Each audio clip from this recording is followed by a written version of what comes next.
चलो हम पढ़ते हैं प्राचीन भारतीय इतिहास। प्राचीन भारतीय इतिहास क्या होती है इसके बारे में देखते हैं। पहले भी बता चुके हैं कि जो राजा महाराजाओं का काल है जो क्रमिक रूप से है प्राचीन भारतीय इतिहास है। इसमें हम वैदिक काल पढ़ेंगे। हमने प्राचीन भारतीय जानने के स्रोत पढ़े, हड़प्पा सभ्यता, सिंधु घाटी सभ्यता देखी। वैदिक सभ्यता देखते हैं हम कि वैदिक सभ्यता का किस प्रकार से विकास हुआ और ये किस प्रकार से है, वैदिक व्यवस्था उस समय किस प्रकार से थी। हम देखते हैं वैदिक सभ्यता जो है वो 1500 से 600 ईसा पूर्व, बिफोर क्राइस्ट, मतलब 1500 से 1000। पहले हमने हड़प्पा सभ्यता देखी जिसमें 2350 से 1750। हालांकि जो 1750 से 1500 का बीच का जो गैप का है उसका इतिहास हमें ज़्यादातर नहीं मिलता, पर कुछ जगह शॉर्टकट में दिया जरूर रहता है कि 2500 से 1500 इस प्रकार से। लेकिन इस प्रकार से है तो हम इसमें वैदिक सभ्यता देखते हैं। वेद का अर्थ होता है ज्ञान। ध्यान रखें, वैदिक सभ्यता किस प्रकार से है। इसमें हम लोगों ने दो भागों में बांटा गया, ऋग्वैदिक काल और उत्तर वैदिक काल। वैदिक सभ्यता को हमने दो भागों में बांटा, ऋग्वैदिक सभ्यता व उत्तर वैदिक सभ्यता। बोले तो ऋग्वैदिक काल और उत्तर वैदिक काल। इसमें देखते हैं ऋग्वैदिक काल में सिर्फ ऋग्वेद ही रहा। 1500 से 1000 तक 500 साल इसको लिखने में लगे या संकलन करने में, ये ध्यान रखना है। इसके बाद अगर उत्तर वैदिक की बात करें तो 1000 से 600, इसको कम से कम 400 साल संकलन करने में। हमारे पास वेद 4 हैं, ऋग्वेद, उत्तर वेद में 3 है, यजुर्वेद, सामवेद व अथर्ववेद, ये ध्यान रखना। अगर ऋग्वेद की बात करें हम लोग तो इसमें 10 मंडल होते हैं। 10 मंडल होते हैं, 1028 सूक्ति होती हैं और ऋचाएं 10,580। ध्यान रहे, ये ध्यान रहे। मंडल 10 होती हैं, सूक्ति 1028 और ऋचाएं 10,580, ये ध्यान रखना।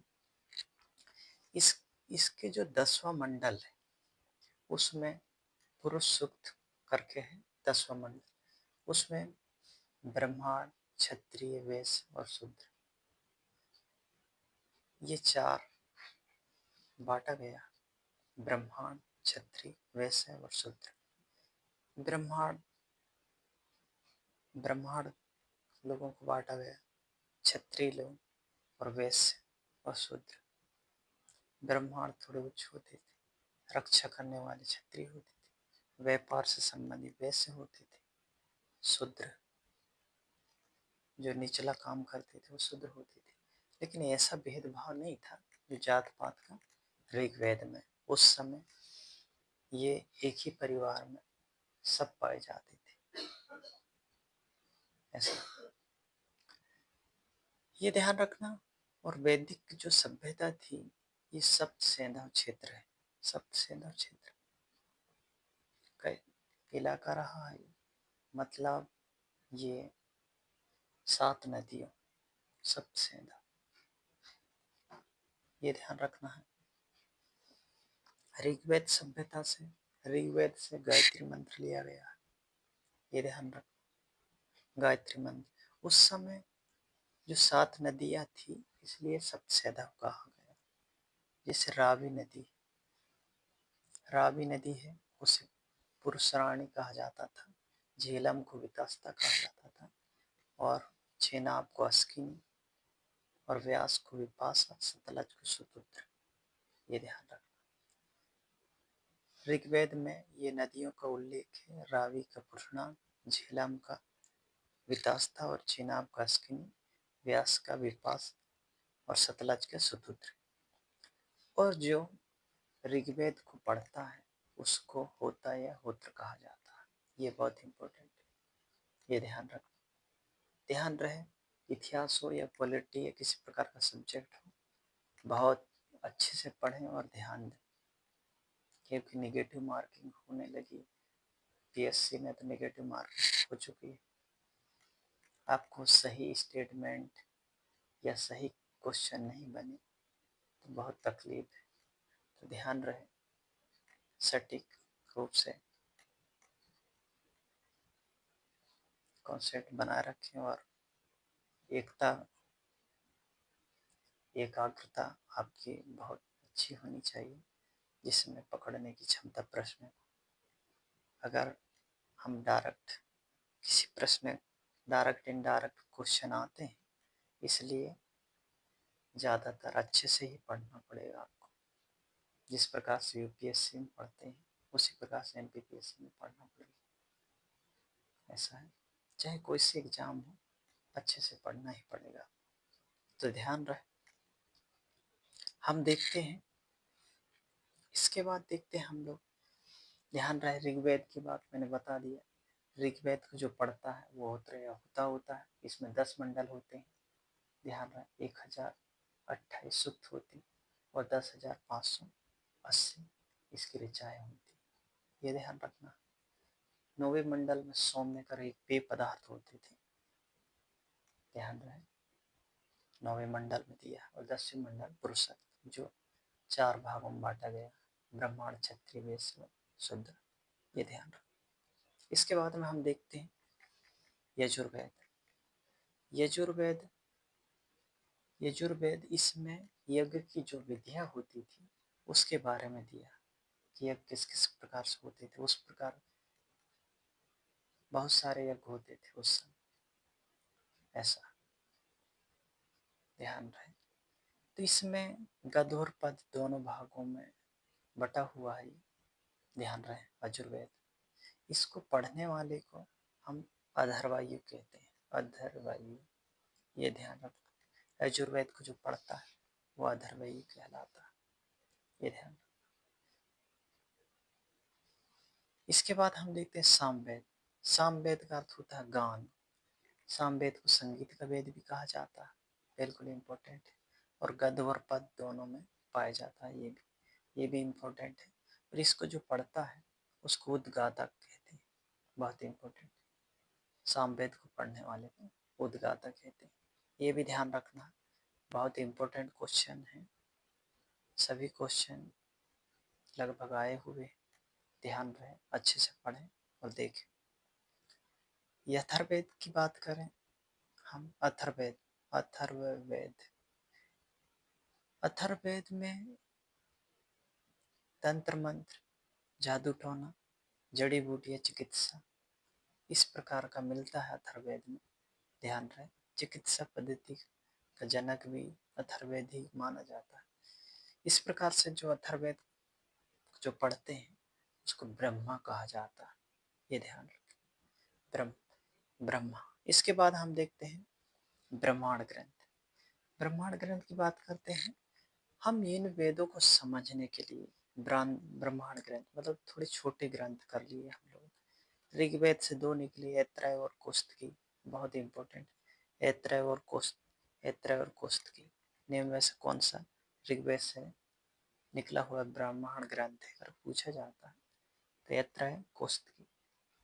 यजुर्वेद से शतपथ और सामवेद से पंचविश, अथर्ववेद से गोपद। ये ध्यान रखना, बहुत इंपॉर्टेंट। इसके बाद ब्रह्मांड ग्रंथ के बाद हम अरण्यक मतलब होता है, हम इससे भी छोटे करके जंगल में जाकर पढ़ते थे, जंगल में जाकर शिक्षा लेते थे। पहले गुरुकुल पद्धति में होता था ये अरण्यक, ऐसा। इसके बाद हम देखते हैं उपनिषद। उपनिषद का अर्थ होता है दर्शन। दर्शन का अर्थ समझे गए हम बोलते हैं हम जिस प्रकार से जैसे मंदिर जाते हैं, लोग बोलते हैं भगवान का दर्शन करने गए, बहुत अच्छी बात है, समझ जाते हैं भगवान का तो दर्शन करते ही करते हैं, लेकिन भगवान का दर्शन करने के साथ साथ स्वयं का भी दर्शन करते हैं। भले ही हम दूसरे को कुछ ना बता सके, लेकिन भगवान के सामने हम जब भी दर्शन करने जाते हैं तो सारे पक्ष में ये गलती किया, मैं सारा का सारा भगवान के सामने सब कुछ बता देते हैं।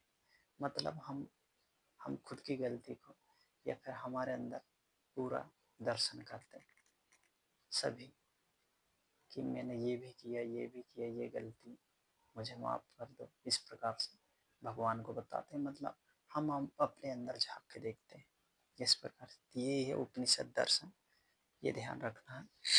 उपनिषद की बात करें तो 108 उपनिषद है, जिसमें 12 इम्पोर्टेंट है, महत्वपूर्ण है।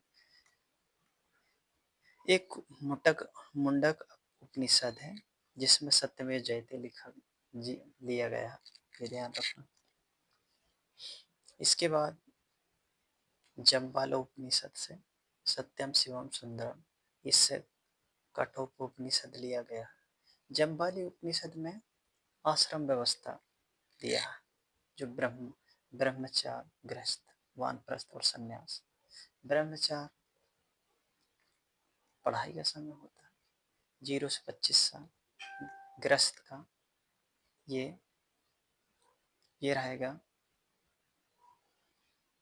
25 से 50 तक, वानप्रस्थ रहेगा 50 से 75 तक, और संन्यास रहेगा 75 से 100, ऐसा ये आश्रम व्यवस्था। इसके बाद देखते हैं हम वेदांग, ये 6 हैं वेदांग। वेदांग 6 हैं, जिसमें से शिक्षा कल्प, शिक्षा कल्प, शिक्षा कल्प, व्याकरण, निरुक्त, छंद और ज्योतिष, ये 6 वेदांग हैं, ये ध्यान रखना है। इसके बाद हम पढ़ते हैं वेदांग के बाद मनुस्मृति। मनुस्मृति में ज़्यादातर स्मृति की बात करें तो मनुस्मृति की ज़्यादा पूछी जाती है, जिसमें खान पीन सोने, मतलब मानव जीवन को किस प्रकार से रहना चाहिए, ये मनुस्मृति में बहुत अच्छे से बताया गया। इसके बाद हम देखते हैं पुराण। तो पुराण 18 पुराण होते हैं, जिसमें मत्स्य पुराण सबसे पुराना ये है, ये ध्यान रखना है। इसके बाद हम देखते हैं महाकाव्य। महाकाव्य में महाभारत है, रामायण। महाकाव्य महाभारत में को जय संहिता कहा जाता है, ये ध्यान रखना है। और महर्षि वेद व्यास ने लिखे हैं 400 से 400 BD तक, ये ध्यान रखना, बिफोर क्राइस्ट से AD तक, ये ध्यान रखना। इसके बाद रामायण है, इसको मध्य महर्षि वाल्मीकि ने लिखे हैं, इसके 7 कांड हैं, ये भी ध्यान रखना। इसके बाद देखते हैं हम षड दर्शन। षड दर्शन मतलब 6 प्रकार के दर्शन। सांख्य दर्शन कपिल मुनि ने लिखा, और इसके बाद योग पतंजलि, न्याय गौतम, वैशेषिक कणाद, ये ध्यान रखना है।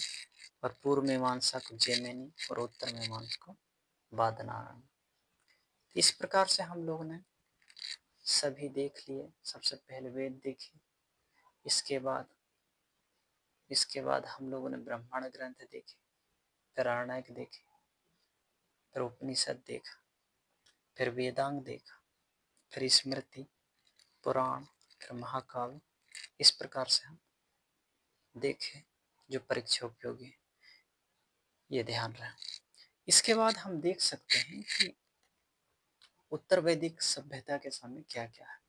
राजनीतिक पक्ष देख सकते हैं। राजनीतिक पक्ष में उस समय वंशानुगत था, लेकिन लोकतंत्र जैसा था, ये ध्यान रहे। इसमें सभा और समिति करके 2 संस्थाएं थी, जिसमें राजा को कंट्रोल रहती थी। मतलब राजा अनुवांशिक तौर से, मतलब वंशानुगत नहीं था।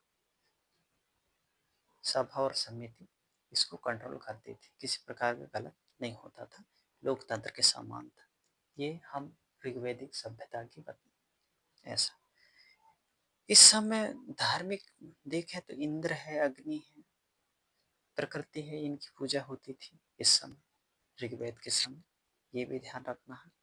और आर्थिक देखें तो उस समय पशुपालन होता था। पशुपालन तो इस समय लोहे से अभिज्ञ थे, मतलब लोहे नहीं जानते थे, चांदी सोना सब जानते थे।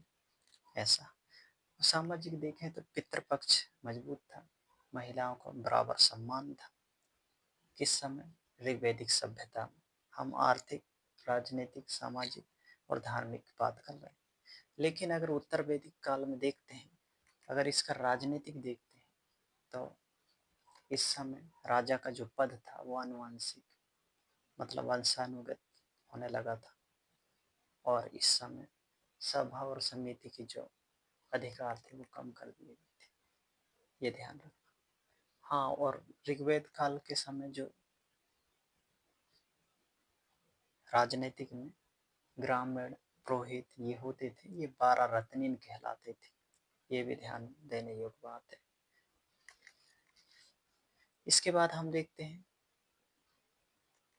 उत्तर वैदिक काल का जो राजनीतिक है, तो उस समय वंशागुणित हो गया था, और फिर इसमें सभा और समिति के दोनों के अधिकार कम कर दिए गए हैं, ये ध्यान रखना।